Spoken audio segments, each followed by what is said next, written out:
Cellphone nga muna. Ya.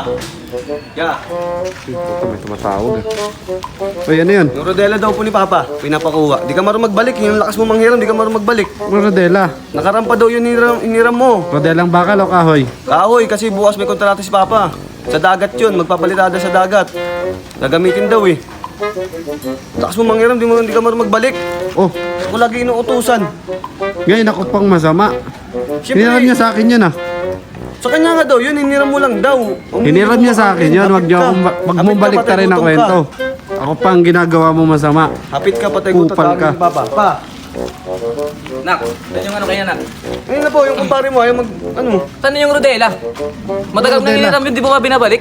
Hiniram mo sa akin yun. Anong hiniram? Ako pa nga tumulong sa'yo para makapagmason ka lang. Pinaram magpapalitada kita yan ng sa gamit, dagat. di ba? Palitada nga ako sa dagat nga, paano wala akong gagamitin? Isang taon mo na hiniram yun, hanggang ngayon di pa binabalik. Amo na pala, hapit, patay gutom ka, hapit ka, hayop ka. Ay na naman kayong dalawa, modus na naman kayo. Mag-ama talaga kayo. Mag-ama. Yung rodela nga daw, gagamitin nga daw bukas. Ako talaga favorite nyo is kami dito porket mabait akong tao sa Dapat pa, inyo. di ka na nagpapayaram, hapit ka, patay gutom eh. Lahat pala, di ko na kayo pinairam nung una kasi binabaliktad nyo. Babaliktarin nyo lang pala ako. Ikaw nga doon ang hiram doon, yan yung rodela niya. Pati nga yung speaker, tinanggalan mo ng tugtog eh. Hindi na tuloy niya Binaka naman niya, yung lahat naman ng hiniram mo, pati nga yung speaker, tinanggalan mo ng tugtog. Tapos yung hiniram mong TV, wala na rin palabas.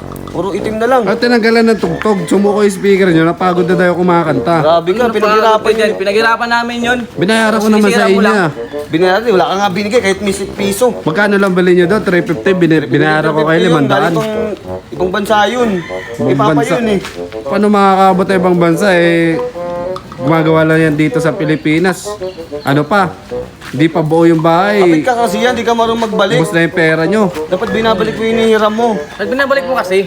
O yan, magagalit na yung papa ko. Hindi yan, dalawa pa. Pasabi mo nga pa, lupay-pay ka sa akin, girl. Ikaw talaga ha, lupay-pay ka sa akin, girl. Lupay-pay talaga kayong dalawa.